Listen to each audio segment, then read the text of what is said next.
And our first guest today is the supervisor of the Charter Township of West Bloomfield. We are pleased to be joined once again by Steve Kaplan on the Oakland County Megacast. Supervisor Kaplan, thank you for being with us today. Good morning, Tyler. I'm going to remove my mask. Go ahead. Wonderful. Just to show you, at our office, we're very vigilant about wearing masks and maintaining social distancing. Yes, you are. I've been inside Town Hall recently. We provide some broadcast equipment to the clerk's office for election training during the election seasons. And going into Town Hall, you walk in, it's a completely different experience than in normal times. You are stopped at the front door by a sign on the door that's asking you to do a symptom check on yourself. Turn around if you're feeling any of those symptoms. And of course, there's abilities to open the doors touchless by interacting with a handicap opening button. You can go in. There's hand sanitizer stations all throughout the main lobby area of Town Hall, as well as social distancing markers. How has that experience been for residents from what you've been told, from what your departments have been told since those were implemented? Has it made operations at Town Hall a little bit tougher for the people of West Bloomfield? Maybe it's a little bit easier. Maybe it's a little bit of both. How's that been going for you, Steve? We are proud to note that since June 3rd, Tyler, Town Hall has been fully open 8 in the morning until 4:30, Monday through Friday. I think our residents take assurance. They are relieved when they see that we have plexiglass between them and the staff, the social distancing, of course, the requirement of wearing masks, the 6-foot rule, as we discussed, and plus hand sanitizer throughout Town Hall. So our staff is feeling comfortable. We have 91 employees at Town Hall, and we have not had one case of coronavirus to our knowledge. Certainly there might have been a case that's asymptomatic, but nobody has contracted the virus to our knowledge, and we attribute that to good hygiene and good follow through by our staff. So Steve, initially June 3rd you mentioned was when Town Hall had reopened to the public. Is it back to full regular operations there with all departments active and open with full staff? Is it still at partial capacity? Or there's some things that are being done at Town Hall and some that still remain virtual? What's the status on that in West Bloomfield? Good question. Our staff is here, all of them except for 3. We have 3 employees who are able to work from home, and because they have the computer, they have the layout, and they are accustomed to working from home from time to time. But the other 88 are here, whether part-time or full-time. We have 5 part-time employees and 86 full-time employees at Town Hall.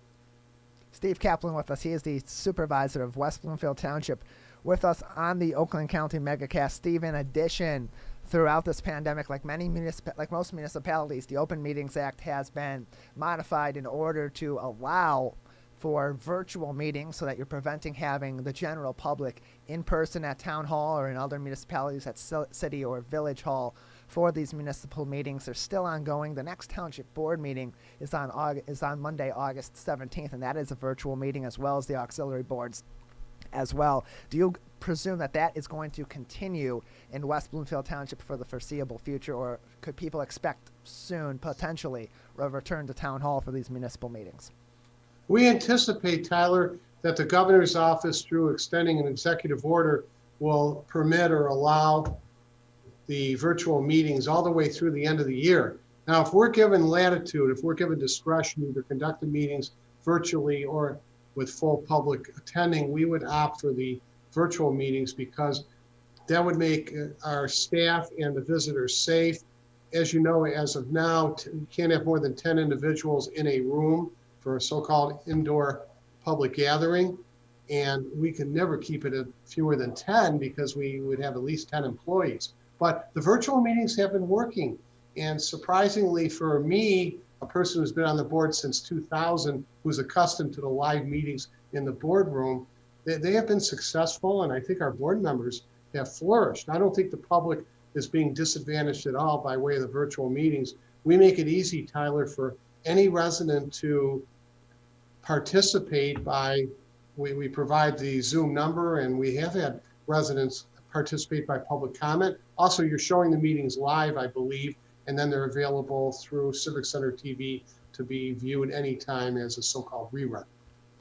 Steve, would this be a platform or coming up with a hybrid once we are able to actually meet in person again?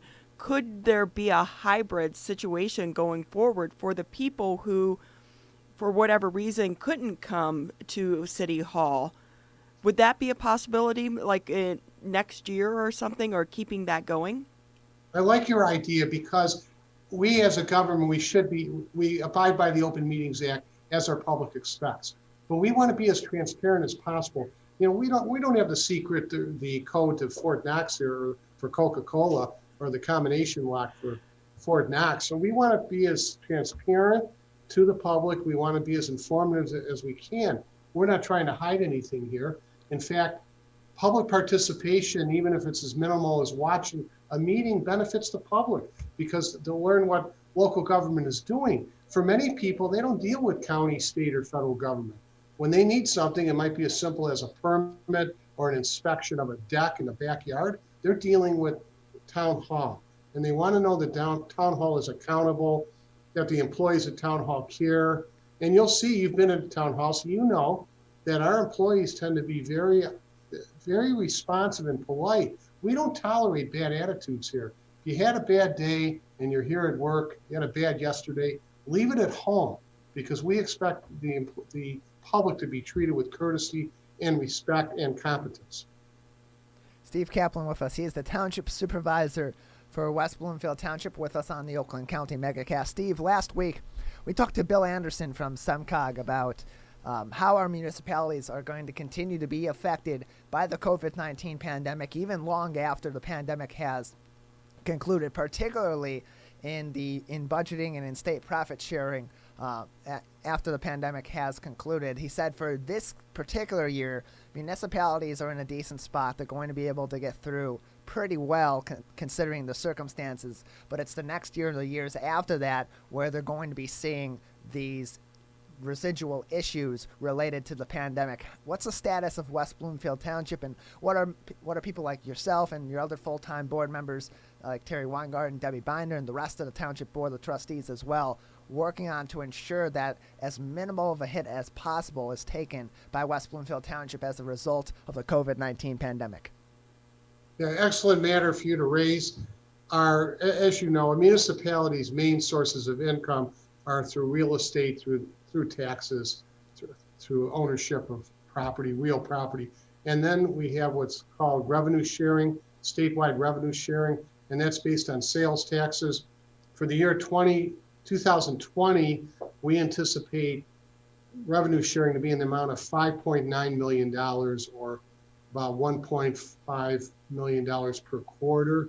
Now that amount in 2021 might be reduced because of reduced sales taxes. And if so, we are equipped to meet that. We've been very conservative and frugal in our budgeting over the years. And we have what one would call a healthful or healthful fund balance, fund equity balance, rainy day fund, whatever phrase you want to use. So we're careful. And that what I mean by that is, let's say, and I don't expect this to happen, we took a 25% reduction. We incurred a 25% reduction on sales taxes, on revenue sharing. We would not have to close town hall. We would not have to lay off. We've been very careful in our budgeting. When we have an opening, we oftentimes do not fill that position for months unless it's essential, because we're trying to maintain, we want to maintain full staff. The last thing we want to do, Tyler, is lay off our employees who have been very loyal to us. The last thing we want to do is reduce hours for town hall. We're only open, say, 9 to 3. So I think our residents can be confident that even if the financial setting is not rosy for 2021 or 2022, we are here to face it and meet it. Steve, can we shift a little bit to the elections tomorrow with the primaries? Any concern about the possibility of the delay in the results and how that can impact the city of West Bloomfield? Sure. So that's a statewide issue. There might be delays. Normally, we're accustomed here in West Bloomfield for having the votes counted by 10 p.m., which is astounding when you think the polls close at 8. Sometimes it's as early as 9:30 where we have all the tabulations. That might be delayed, but if so, no more than any other municipality. Our clerk's office is well staffed. We have wonderful people working there. We've had individuals working in the elections division for years, and they are above grade. I mean, they set the example. So if our results are not available until early morning, that probably will parallel the rest of the state. Steve Kaplan with us. He's the West Bloomfield Township Supervisor with us on the Oakland County Megacast. Steve, even in spite of all the traditions in the township that have been modified or have been lost, of course, for example, the Michigan Week Community Awards breakfast celebrating volunteers ended up being virtual this year instead of being in person. Other major summer events like the food truck rally, the art show, even the St. Mary's Fair, which isn't in West Bloomfield Township but does bring in a lot of people from West Bloomfield, have been canceled, have been postponed, have been modified in some way, but yet the municipal services in West Bloomfield, such as the library, is reopened for operations. West Bloomfield Parks continues to provide services. Speak on how critical those services are to West Bloomfield Township and how much their pivoting during the coronavirus pandemic has meant to West Bloomfield Township on the municipal level, but also to the people of the township as well.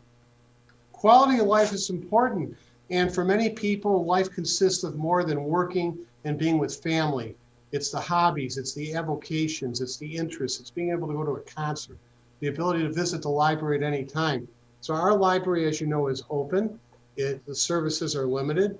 The Parks Commission programs have been ongoing, of course, with limited participation. Can't have more than 100 people at an outdoor gathering. But we're hoping that life will return to normality for many of our residents, because this has been ongoing now, this pandemic, for nearly 5 months. And although 5 months isn't even a half a year, we can barely remember what life was like before the pandemic. So you're right about that, Tyler.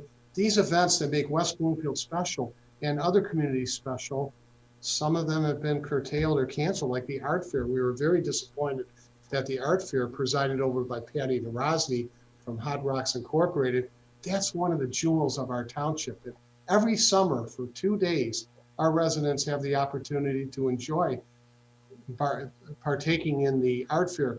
And the fact that it was canceled through the Oakland County Health Department was a disappointment to all of us. And one event you'll be pleased to know, which we think we're going to hold this year, will be Household Hazardous Waste Day on September 24 and September 25. Steve, how do you plan for the future, not knowing what is happening and how long this is going on? From someone who's leading a community, how do you make those decisions? Is it just multiple scenarios that's playing out? Well, one of the beauties of local government is you have, and this is so obvious, you have individuals living in the community making the decision. So our township board, if you look at the 7 of us, we have varying backgrounds, different educations, different professions and vocations. And so the 7 of us have a good pulse on the community because all 7 of us are active in the community. So we have an idea what the public wants, but we're ready. It would be no different than you and your household. I don't know anything about you personally, but if you suffered, I don't know whether you're married with a family, but if you suffered a 25% reduction in your salary, that's going to affect your life. Now, can you survive it for a year or two? Sure, if you have savings. But you cut back, you reduce expenditures, and that's what we're doing. We are very careful in spending money because remember, it's not our money. That money belongs to the taxpayers, to our residents. Steve Kaplan with us. He is the West Bloomfield Township Supervisor with us on the Oakland County Megacast as we continue to cover the coronavirus pandemic as it affects the people of West Bloomfield Township on Civic Center TV and Lakes FM, as well as our neighboring municipalities on our family of TV and radio stations. Steve, we have such great emergency service leadership in the local area. Chief Patton and Deputy Chief Lawson from the West Bloomfield Police Department have been excellent in providing information to the public on the coronavirus pandemic and everything that affects it. They've been great working with local businesses to help prepare them for all the changes that have been ongoing throughout this pandemic. And then Chief Flynn from the West Bloomfield and Tri-City Fire Department, similarly, him and his team have also done an excellent job in keeping the public informed about the coronavirus as our information continues to change. Speak on those services as well as it relates to the people of West Bloomfield Township and just how critical our leadership from our local first responders and emergency services leadership has been in battling this pandemic in West Bloomfield. Residents who have heard me speak might view me as an ambassador or a cheerleader for our public safety divisions. One could say that I'm biased in their favor, and I am. And one reason is we've had continuity and stability in our fire department and police department. We tend to hire from within. Now, there's nothing wrong with hiring a police chief from outside your community or a fire chief.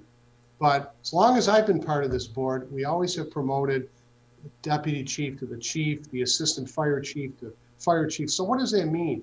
It means we have in Greg Flynn and Mark Lowry on the fire department side, and Mike Patton and Kurt Lawson on the police department side, individuals who have been part of our township for 10 years, 20 years, 25 years. So Tyler, they know the community, and you know them well because you've seen them over the years.